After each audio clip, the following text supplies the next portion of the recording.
Right, it's very windy. So if the tripod falls over, do excuse me. It's windy. Welcome back to what is now called Scott on Cars. Yes, over the past 2 years that I've been gone, there's been a slight rebrand. I've gained a driving license and I'm on to my second car now. There's lots of reason to be different when you're choosing your first and second car as a young person. You're not a sheep. You get cheaper insurance because it's not a mainstream option. You could get something faster, more fun. The list goes on. Let me show you what I got. This was what I chose. It's my 2011 Volvo C30 D2. And in this first video back on YouTube in 2 years, I'm finally going to review it after a year of ownership. So stay tuned. Very quickly though, if you'd rather see this in written blog form, go visit my website, scottoncars.co.uk. While you're off YouTube, why don't you go over to TikTok? Again, at Scott on Cars. Go check out my stuff. First though, stay on YouTube. Just make sure you hit that subscribe button and press like on the video. Thank you ever so much. Let's get started then. I've had to retreat to inside the car. It's too windy. Now, by no means does this car exclusively attract young people. It's not exclusively for young people. It is a Volvo after all. Come on. But this was the car that Volvo designed as to be the gateway for young people into the Volvo brand. They designed it to attract young people. So naturally, it is for a lot of people the entry point into the Volvo brand, like myself. I'm now a Volvo guy and I'm 18. Call me sad if you want. I'm not sad about it. You can tell me you love it, you can tell me you hate it, but what you can't tell me is that there's another car on the road that looks like this, because there isn't. You get this massive rear windscreen that scoops down, takes up half of the rear end of the car. On my model, what the hell, my number plate's falling apart. Brilliant. Our design models, you get this spoiler. Drive E models, you also got a spoiler, but it was more for aerodynamics rather than sporty looks.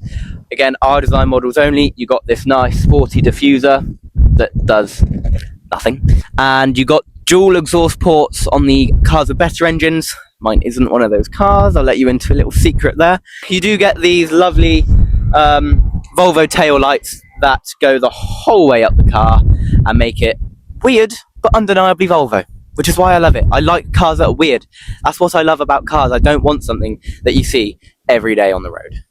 That's why I bought this car. Now you might have noticed around the back I had the blacked out Volvo badge. That's not stock. Believe it or not, neither are these wheels. I kept seeing ones with aftermarket wheels and just thought they looked a hell of a lot better. I do like the stock Volvo wheels, but I just feel like these give the car so much presence.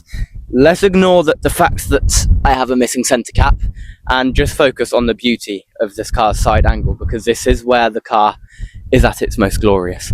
You've got swooping rear lines. You can see he was very interested in my review.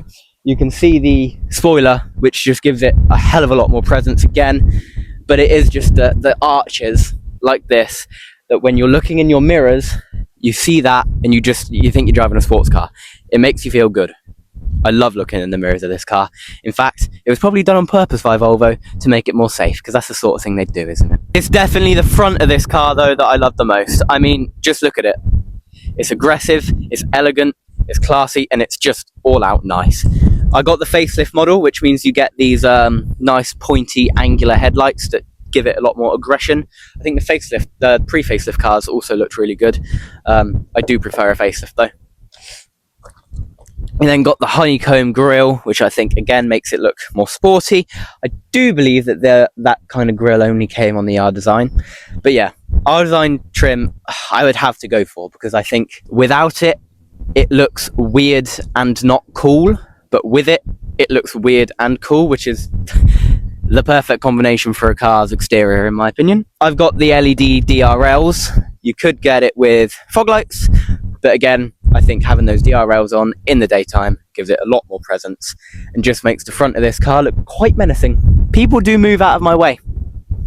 Not that I ever make them. Let's move on. Let's go inside the C30 then and see what the interior is like. Well, I can tell you now that it's very, very Swedish. I mean, it's built very, very well. The materials used are, for the majority, very nice. Not plasticky, soft to touch, feel like quality. You've got this floating center console, which I could probably call Sweden from, with that massive keypad of numbers. And yeah, the light headliner is the only real light part of my car, but you could spec it with the beautiful cream seats. That's just not what come with mine. Other than that, it's a very simple but comfortable place to be. The key holder is on the wrong side. Yeah. Boot space is fine, but the opening makes it very impractical.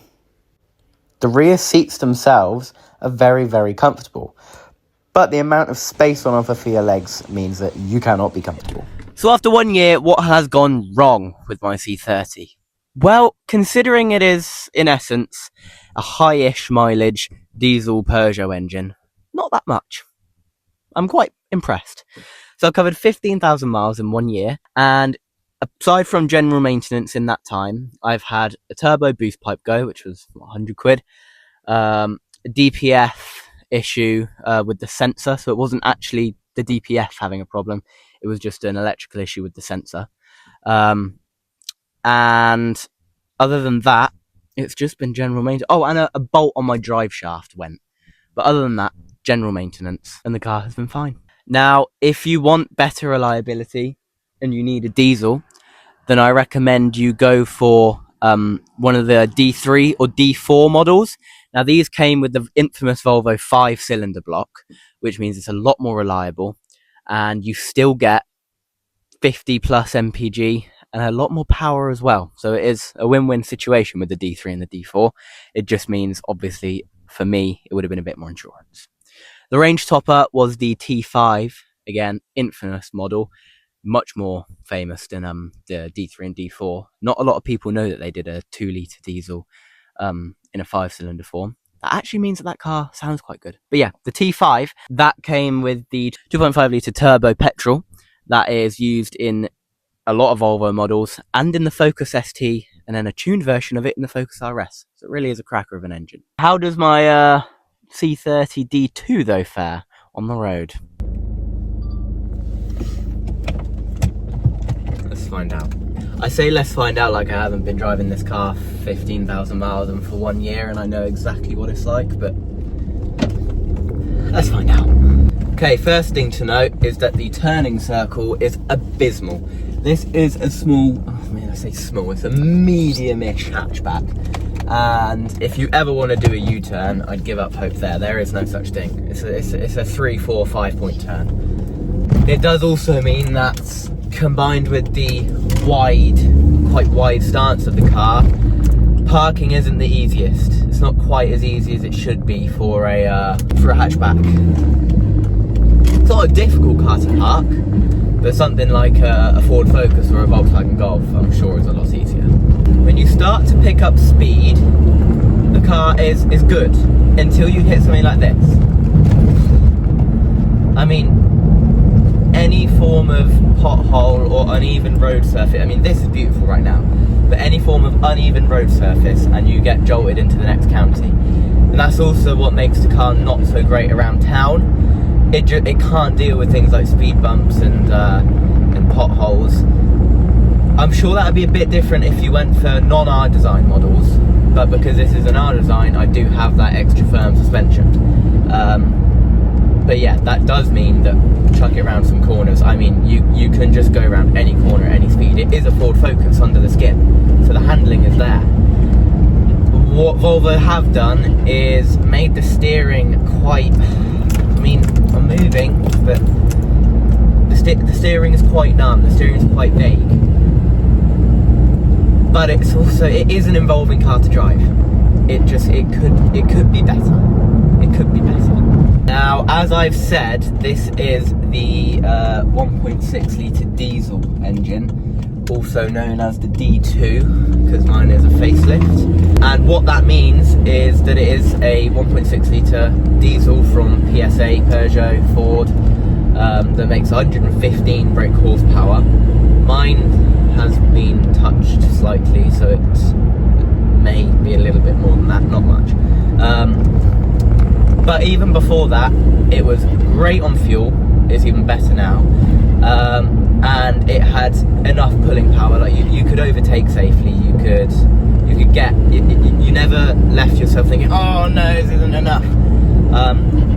But I would definitely, if you are in the market, I would recommend that remap and a carbon clean as well if you're looking at high mileage example, because these engines require meticulous maintenance. Look at this, this is the steepest hill around, and I can hold 60 very, very easily.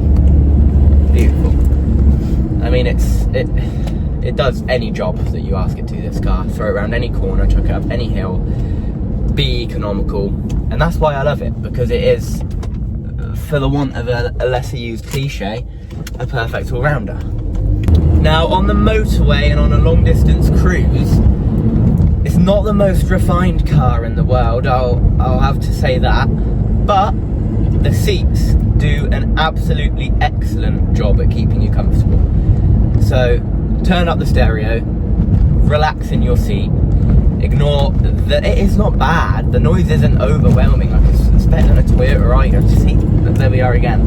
It makes you grimace when you go over bumps. Like, I'm doing 40 at the minute and it can't deal with an even road surface. It is. On the motorway it's fine, could be better, could be more settled, but I mean, it's a Volvo, it's designed for cruising. These seats are sublime. And this is just a P1 Volvo, this is an entry Volvo at the time. And it's the standard seats. So, well, I say standard, it's the Artline seats, so it's not cloth, it's leather, but it's the standard leather seats. So something like a V70 would be even better. To sum up then, it does everything, does some things better than others. I would have to give it an overall driving rating of about 3.5 though, just because that the suspension it's too firm. So then, what's next for the little Ovlov? And should you get one yourself? In short, yes, I think you should. It offers Ford's handling, it offers very reasonably priced parts and labour, easy to work on compared to other Volvos.